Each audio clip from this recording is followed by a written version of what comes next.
Bien, volvemos a escribir esto, y en vez de L, uno mira cómo queda el producto escalar entre este versor y este diferencial de camino, lo que ve es que, bueno, queda el diferencial de camino, diferencial de longitud escalar, por el coseno del ángulo que forman. Bien, volvamos a la presentación anterior. Fíjense, simplemente el R versor está acá y el E está por acá. Bien. Entonces, el producto escalar entre el versor este y este diferencial tiene que ver con el ángulo de θ que se forma. ¿Bien? A ver si termino de subir. Sí, ahí,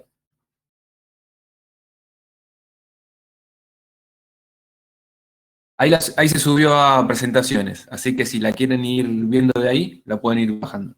Bien, entonces, fíjense, ahora les queda dl por coseno de θ. Bien, entonces este dl por coseno de θ, fíjense que es la proyección del del diferencial de longitud en la dirección radial.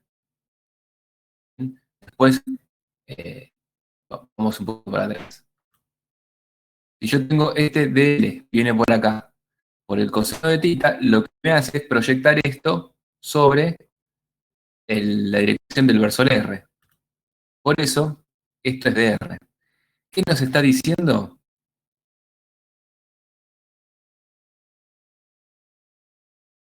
Llegamos acá. La, donde estamos en esta parte, dijimos, bueno, acá no sé por qué volví a meter la carga Q para acá adentro, pero bueno, nos queda el campo eléctrico integrado en dr, o sea, en la dirección, si se quiere, radial. Entonces, cuando nos queda esta integral, que no, todo esto sale afuera de integral, Q, Q', 4pi, epsilon 0, nos queda 1 sobre R cuadrado, y ahí aparece el menos, y nos queda Q, Q', toda esta constante afuera, 1 sobre RB es la posición final, y 1 sobre menos 1 sobre RA, que es la posición inicial. No sé si es acá, Lucas, donde vos decías que te surge la duda.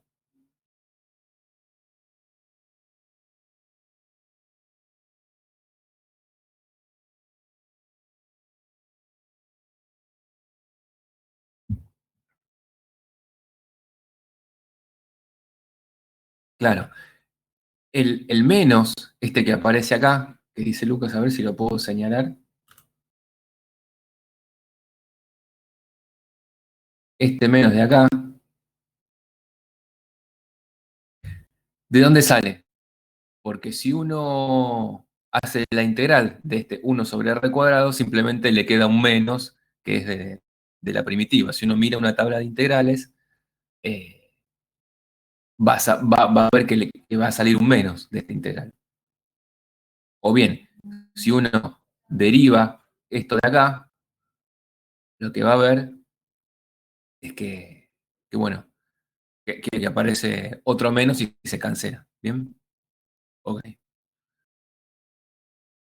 Bueno, entonces dijimos que el trabajo, ahora quiero sacar esto.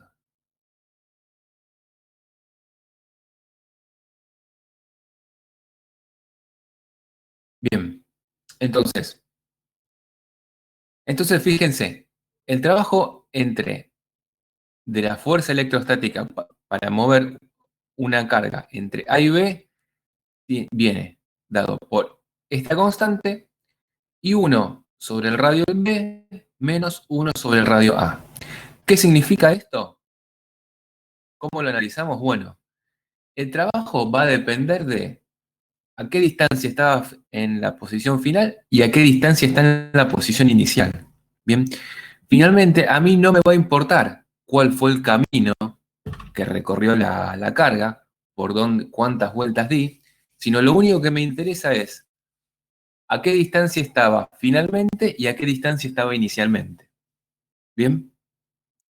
Claro, eso uno ahora que lo ve, dice, bueno, sí, tiene razón. O sea, lo que me cuesta, claro, Lucas, eso se define como fuerza conservativa. Seguramente, si lo tienen que recordar de física uno, una fuerza conservativa es una fuerza tal que el trabajo que ejerce solo depende de las posiciones finales e iniciales, no del camino por donde fue. Entonces, fíjense en este caso. En este caso, el trabajo que yo haya realizado va a tener que ver con las distancias finales e iniciales, como dije. ¿Qué significa eso? Que bueno, al fin y al cabo, lo que me importa a mí, el trabajo neto que tuve que hacer es para acercarla o alejarla a la carga de prueba de la carga fuente. Todo lo demás, la vuelta que haya dado, si me fui de viaje radialmente, tangencialmente, no me interesa, porque eso no me contribuye al trabajo. Lo vemos matemáticamente de la expresión de recién o lo podemos pensar así intuitivamente. Entonces podemos definir algo, ¿no? Podemos definir esta función, que es una función potencial, que vamos a definirla de esta forma como Q' sobre 4 pi epsilon 0 por R, más una constante C. ¿Bien?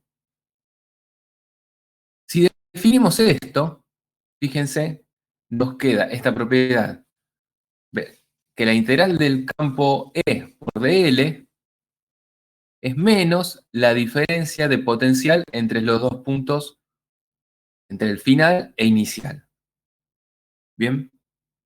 Fíjense que simplemente fíjense que si uno vuelve a distribuir esto acá, le queda esta expresión, es bastante simple de ver. ¿Bien?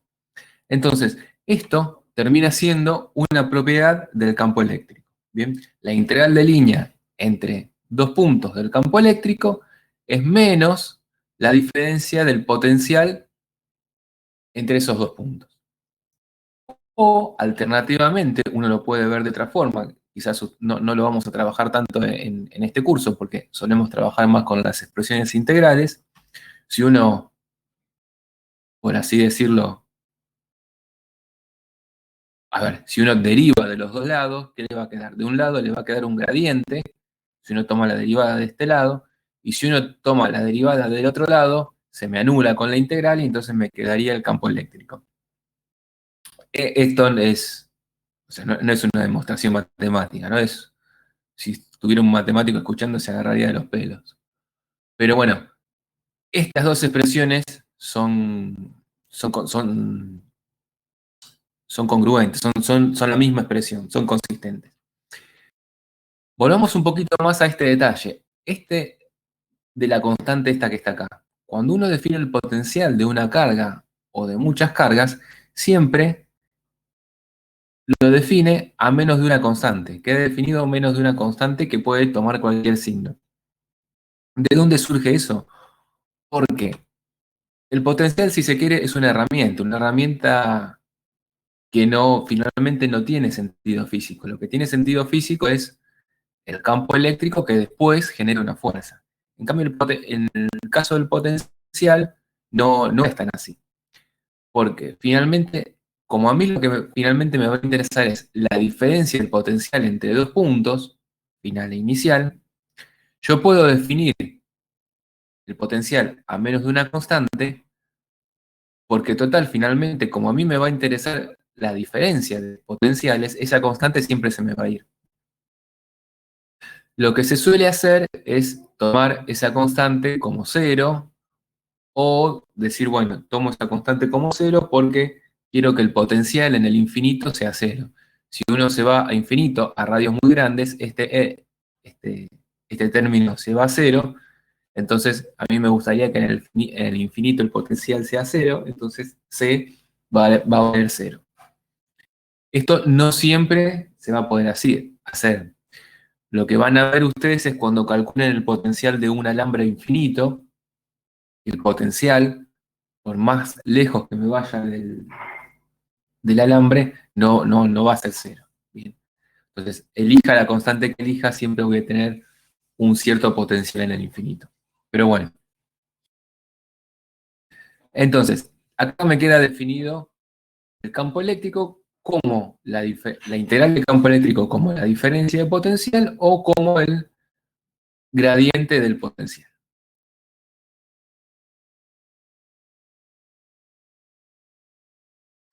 Importante ahora para los ejercicios que vienen. El potencial eléctrico no es la energía potencial. La diferencia está en esta carga de prueba. El potencial eléctrico tiene que ver con el campo eléctrico de la carga fuente, ¿no? Si yo quiero ver la energía potencial para poner una carga en algún punto, tengo que multiplicar el potencial por la carga Q, por la carga de prueba. ¿Bien? Y en ese caso se dice que la energía potencial de una carga de prueba en algún punto es la energía necesaria para traer esa carga desde el infinito hasta ese punto. Bien. Lo pongo así porque seguramente hay en un problema en el ejercicio donde pregunta eso. Bien. Bueno, una cuestión de unidades. Las dimensiones del potencial eléctrico B son energía sobre unidad de carga. Bien. En el sistema internacional de unidades es el volt, el símbolo es la B larga, y en base a esta unidad se define la unidad práctica del campo eléctrico. La unidad más usual del campo eléctrico es potencial sobre distancia, o sea, volt sobre metro. En el día de mañana, cuando ustedes les encarguen de hacer algún trabajo, de medir algún campo eléctrico, cuando tengan que informar sus resultados de medición, no lo van a hacer en Newton sobre Coulomb, porque eso no lo entiende nadie, no, no es una unidad usual, sino que siempre todas las publicaciones, todas las normas que ustedes vayan a ver, siempre les van a hablar de volt sobre metro, cuando hablen de campo eléctrico. Por ejemplo, hay campos eléctricos de ruptura, por ejemplo, eso tiene que ver con los aislantes. Son aislantes que funcionan bien hasta cierto campo eléctrico. Cuando uno le aplica un campo eléctrico muy grande, ya empiezan a ser conductores y salta un arco. Entonces, las especificaciones de esos campos eléctricos que resiste un material van a estar dados en volts sobre metro. Por ejemplo, en las antenas, por una cuestión de salud, cuando se instala una antena de telefonía celular, lo que se pide es que la gente que vive en la zona cerca de la antena no esté sometida a un campo eléctrico mayor a tantos volts por metro. O sea, esa es la especificación que se da. No sé si Marco, vos querés agregar algo sobre esto, que quizás tenés un poco más de manejo de esto. No, no, perfecto, Edito. Las dos aplicaciones que yo podría decir son las mismas que dijiste, así que totalmente feliz. Bueno, entonces, ahora hacemos lo mismo de siempre. Ya tenemos el potencial, pero si ahora la carga de fuente no está en el origen, lo que vamos a tener es que en vez de Q' sobre R, tenemos que desplazar este R del origen y lo ponemos en R0. ¿Bien? Y le seguimos sumando una constante C. Si ahora, de vuelta usamos superposición, tenemos una distribución de carga fuente, el potencial se va a escribir como la sumatoria de todas estas cargas. Bien. Y es muy importante tener en cuenta, un error muy común es cuando van a hacer estos ejercicios, dicen, bueno, por cada carga fuente voy a tener una constante C distinta. No es así. Para cada potencial, para el potencial completo, para la suma de todos, yo tengo una constante C. Bien. Entonces no tengo que agregarle una constante arbitraria a la contribución de cada una de todas estas cargas. ¿Bien? Y de vuelta, para una distribución continua de cargas, pasamos de tener una sumatoria a tener una integral de volumen, ¿no? Si la distribución de cargas es en volumen. Lo mismo si fuera en superficie o de línea, como lo vinimos haciendo antes. ¿Bien?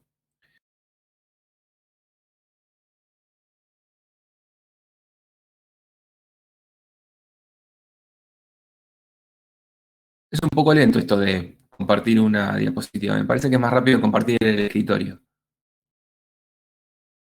¿Ustedes ven algo ahí? Yo veo todo en blanco. Sí, sí, se ve en blanco. Ahí apareció. Ahí lo veo yo. Acá no, Dieguito.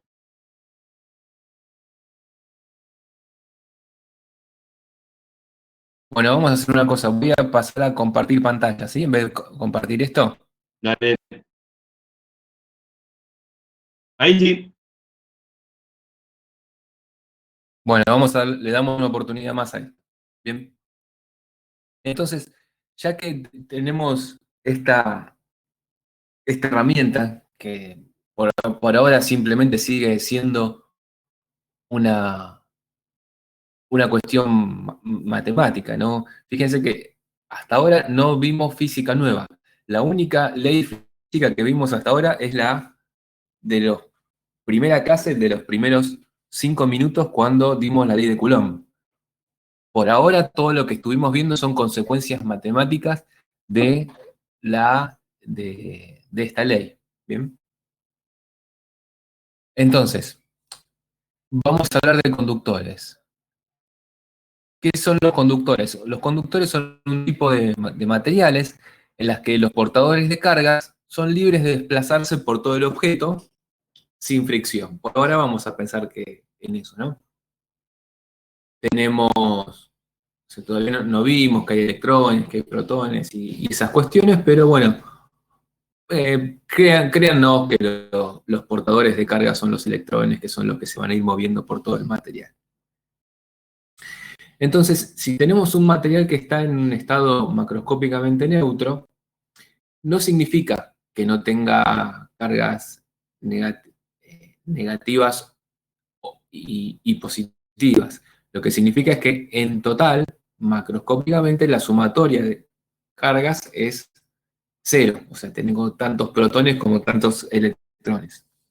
Bien, entonces, fíjense, en el caso electrostático, cuando uno tiene un material, esto es muy importante, el campo eléctrico adentro de ese material tiene que ser cero. ¿Por qué? Porque si no, no se verificaría esta cuestión, que sea electrostático. Bien, dijimos, en un conductor las cargas son libres de moverse. Entonces, eso vale en todo el volumen. Bien, si en el medio del conductor hay un campo eléctrico, bueno, entonces estaría actuando sobre una carga, entonces esa carga se estaría desplazando. Y si se estuviera desplazando, ya no estaríamos en el caso electrostático. ¿Ok? Entonces, se dice siempre, bueno, no es que se dice, vale, que el campo eléctrico adentro de un conductor ideal es siempre cero, es nulo. Bueno. Por otro lado, ¿qué dijimos? Bueno, si el campo es nulo adentro del conductor, entonces necesariamente el potencial dentro de un conductor es constante. Bien, ¿qué dijimos hace 2 diapositivas? El, el campo eléctrico estaba dado como el gradiente de potencial, como la derivada del potencial. Si el campo eléctrico es cero, entonces tengo la derivada del potencial me tiene que dar cero. Entonces, para que la derivada me dé cero, esto tiene que ser una constante. O visto de otra forma, vimos que la diferencia de potencial era la integral del campo eléctrico. Bueno, si la integral del campo de esto, de algo que es cero, me va a dar cero. Entonces, el potencial tiene que ser constante dentro de un conductor. Entonces, esto es formalizado así, en términos de cosas que ya conocemos. En realidad no es nada nuevo para ustedes. Todos sabemos que si tenemos un conductor, si tenemos, qué sé yo, un cable de cobre y lo conectamos en el extremo de una pila, en el extremo de una pila de 1,5 volt, una pila común, en la otra punta del cable, idealmente vamos a seguir teniendo 1,5 volt. Es decir, que ya usamos esta propiedad nosotros todos los días cuando decimos que en un conductor el potencial es constante, ¿bien? Yo cuando conecto un extremo del conductor a una tensión, la misma tensión se me va a producir en todo el conductor, ¿bien? En el otro extremo o en las partes intermedias, ¿bien? Pasamos a la 9. Bien, entonces, ahí me comí una T, ¿no? Bien, vamos a hablar de las cargas adentro del conductor. Bien. ¿Tienen alguna pregunta antes de pasar a esta nueva diapositiva?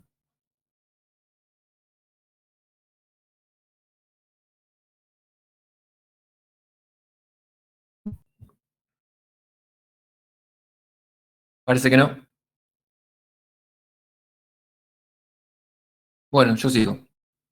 Ok, entonces, tengo la barra conductora. Bien. Ya dijimos que adentro del conductor, ya les explicamos por qué el campo eléctrico tiene que ser nulo. Ya vimos los argumentos. Es decir, como las cargas son libres, si hubiera un campo eléctrico, las movería, entonces no estaríamos en una situación electrostática. Entonces, uno lo que puede hacer es, bueno, dice, usa la ley de Gauss. ¿Qué pasa si tomo una superficie de integración acá dentro del conductor? Como esta superficie S que dibujó Marcos acá. Entonces, la integral de algo que es cero me tiene que dar cero. Y por la ley de Gauss sabemos que cero tiene que ser igual a la sumatoria de las cargas que están adentro de ese volumen. Entonces, como esto tiene que ser cero, la carga total que tiene que haber dentro de este volumen tiene que ser cero. De vuelta, no necesariamente cada una de las cargas, eso no significa que no haya cargas. Lo que significa es que la sumatoria de todas las cargas que yo esté encerrando acá, en S, va a ser cero. ¿Bien? Voy a tener tantas cargas positivas como negativas y también el campo eléctrico va a ser cero. ¿Qué sucede? Bueno,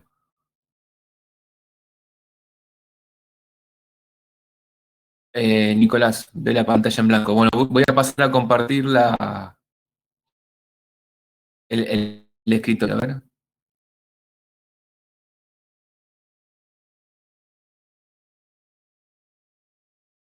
Yo lo estaba viendo bien. Compartilo, a ver cómo va.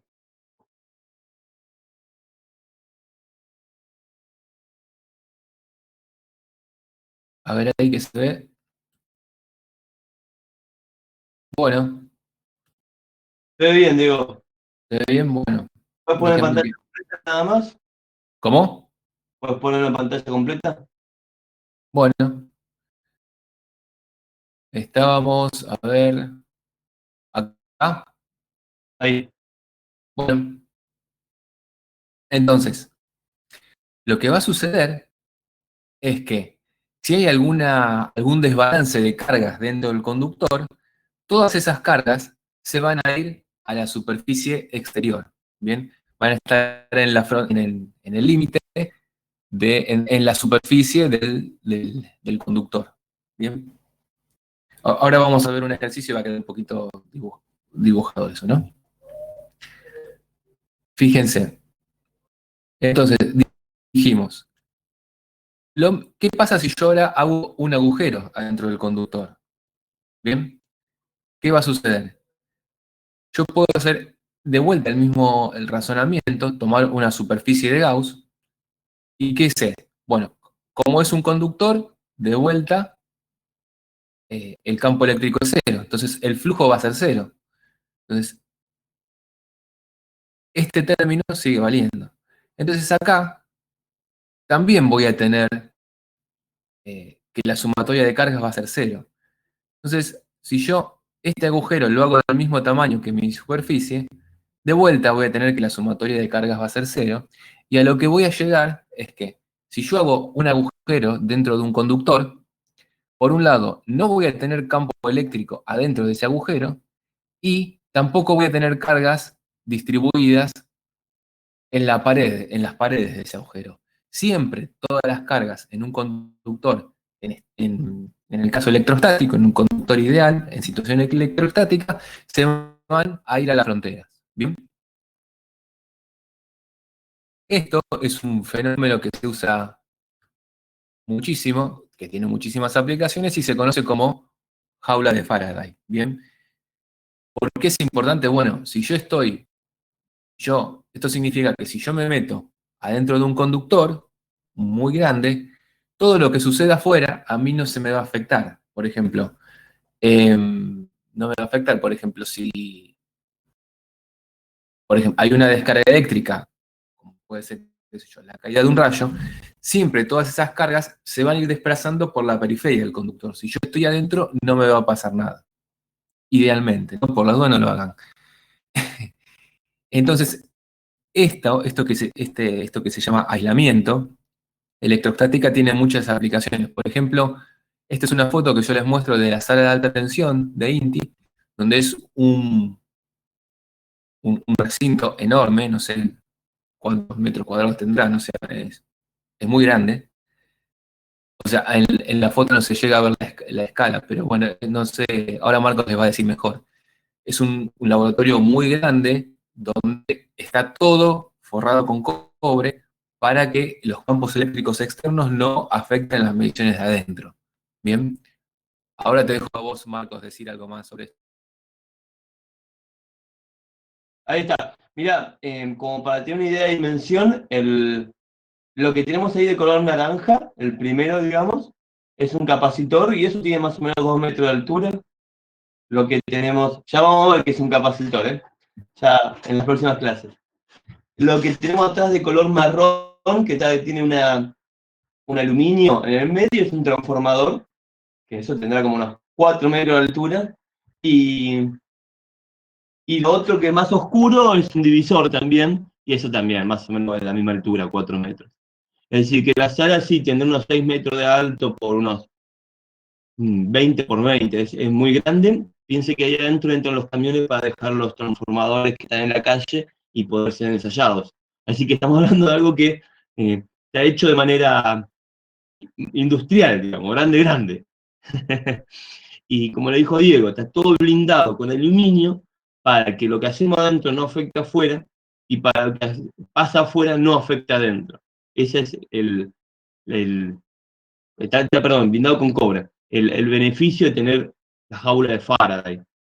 Y esa jaula la conectamos a tierra, para que cualquier cosa que se induzca en ella se drene a la tierra. Se conecta mediante jabalinas.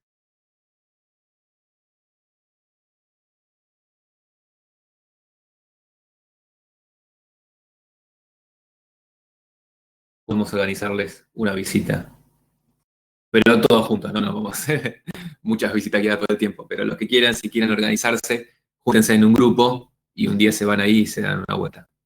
Y Marcos les cuenta a todos. ¿Qué te parece, Marcos? En el 2021, cuando se termine todo esto. Bueno, sigamos. Entonces vamos a hacer un ejercicio a modo de prueba. No, de prueba no, de ejemplo. Entonces, pensemos en una esfera conductora de radio R que está cargada con una densidad superficial de carga sigma. Y lo que nos pide el ejercicio es calcular el potencial en todo el espacio. Bien, fíjense, acá ya nos dice que pues, sabemos que la carga se va a distribuir en la superficie. Si de alguna forma logramos poner una carga por acá, automáticamente Plink se va a ir al borde, ¿bien? Por una cuestión de electrostática, ¿bien? Entonces, los Los datos del problema son el radio, que la esfera es conductora y sigma, la densidad de carga superficial que hay sobre el borde de la esfera. Bien. Y lo que nos pide es calcular el potencial en todo el punto del espacio. ¿Qué es lo que hacemos? Bueno, vamos a calcular el potencial afuera de la esfera. Y empezamos usando la ley de Gauss de vuelta. ¿Qué sabemos? La carga encerrada, el integral del campo en superficie y la carga encerrada sobre epsilon cero. Entonces, este ejercicio ya lo vimos la clase pasada. Por un montón de cuestiones de simetría, la parte izquierda de la igualdad se escribe de esta forma, de vuelta, el campo es radial y solo depende de la coordenada radial, me va a dar, me queda igual a la carga encerrada sobre epsilon cero. ¿Bien? ¿Y cuánto es la carga que encerré yo con la superficie exterior? Bueno, la carga que encerré es la densidad de carga por la superficie expuesta de esta pelota, es sigma por esto que es la superficie de un casquete esférico. Bien. Si ahora despejamos, pasamos esto para el otro lado y dividimos, nos queda la expresión del campo eléctrico.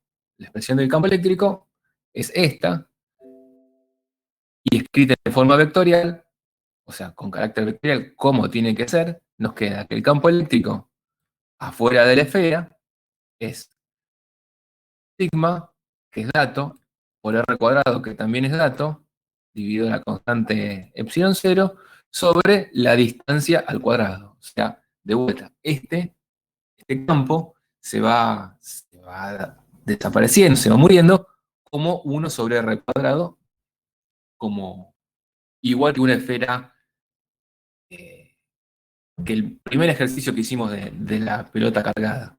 Fíjense, ahora es distinto. Cuando hicimos el primer ejercicio, tomamos una densidad en volumen, hablábamos de una ρ. Ahora, como estamos en un conductor y la carga está sobre la superficie, vamos a hablar de una densidad superficial, una sigma. Bien. Entonces, ahora que tenemos el campo eléctrico, bueno, calculemos el potencial. Entonces, lo que hay que hacer es, bueno, integrar el campo eléctrico y despejar esto de acá. ¿Qué hacemos? Bueno, vamos a elegir como camino de integración un camino de integración que sea radial, de forma tal que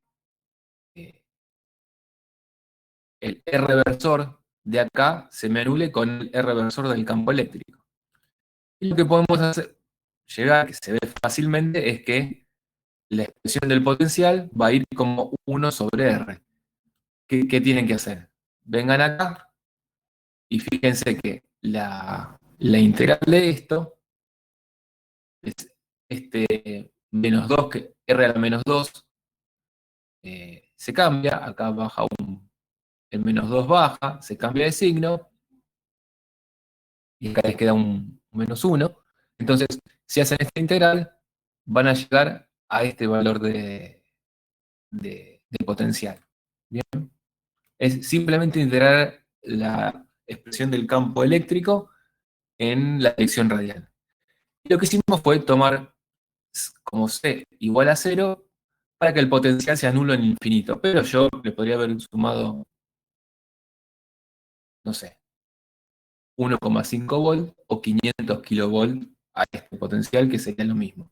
Porque finalmente lo que tiene significado físico es la diferencia de potencial.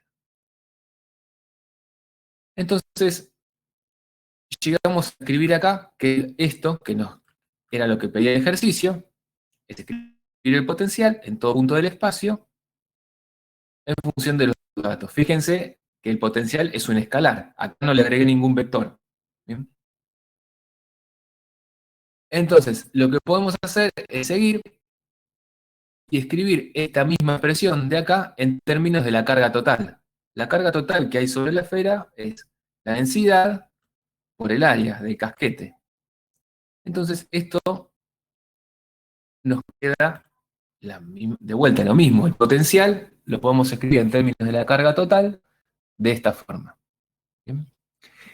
Y si evaluamos justo, si evaluamos esta expresión justo en la superficie de la esfera, nos queda este valor. O sea que el potencial en el borde de la esfera, en la interfase, toma este valor, Q 4πε0 sobre R. Entonces, esta misma expresión, si tomamos a esto y consideramos esto como un valor B0, fíjense, si esto lo definimos como B0, el potencial para todo el espacio lo podemos escribir como de esta forma, como el potencial en la superficie, el radio de la esfera dividido el radio, ¿no? La distancia en la que estoy de la esfera. Entonces, fíjense ahora qué pasó. Esto me dice que el problema que tuvimos antes es análogo a poner este conductor a un potencial constante. ¿Qué significa? Si yo agarro, tengo esta pelota y la someto y le pongo perdón, me está entrando ya apagó el celular. Y yo le cargo toda esa carga Q con esa densidad de carga sigma, voy a obtener el resultado de arriba. Pero si yo en vez de hacer eso, en vez de depositar esa carga en la superficie, lo conecto a un potencial fijo, B0, como es este caso, este es el símbolo para un potencial, para una pila. Si yo lo conecto a un potencial que toma este valor, sigma por el radio sobre epsilon 0, la situación va a ser la misma. ¿Bien? O sea, imaginen que yo tengo esta esfera descargada. Cuando yo conecte esta pila, acá, lo que va a suceder es que esta pila lo que va a hacer es poner la esfera al potencial que indique la pila. Entonces, de alguna forma se las va a arreglar. Eventualmente va a tener que entregar carga o sacar carga, pero la situación final que vamos a tener va a ser la misma. Bien. Entonces, lo que acabamos de hacer ahora es calcular el potencial para afuera de la esfera. Bien. Afuera de la esfera eso depende como una constante de 1 sobre R. Bien. Y vemos que también eso es análogo a poner a todo el conductor, someterlo a una diferencia de potencial fija, y lo que vamos a ver acá afuera, finalmente va a ser el mismo resultado que si esto estuviera flotando en el aire y con una cantidad de carga puesta por otra forma. Entonces, lo que vamos a hacer, vamos a hacer un desafío, la idea es que ustedes dibujen el potencial. Eso es un esquema, ¿no? Dibujan el potencial y el campo eléctrico en todo el espacio y lo muestren. No sé, si quieren dibujarlo en un papel y lo muestran en la webcam, lo hacen así. Si lo quieren dibujar en Paintbrush y compartir la pantalla con nosotros, lo hacen así, como quieran. Esa es la consigna. ¿Se entendió cuál es la tarea?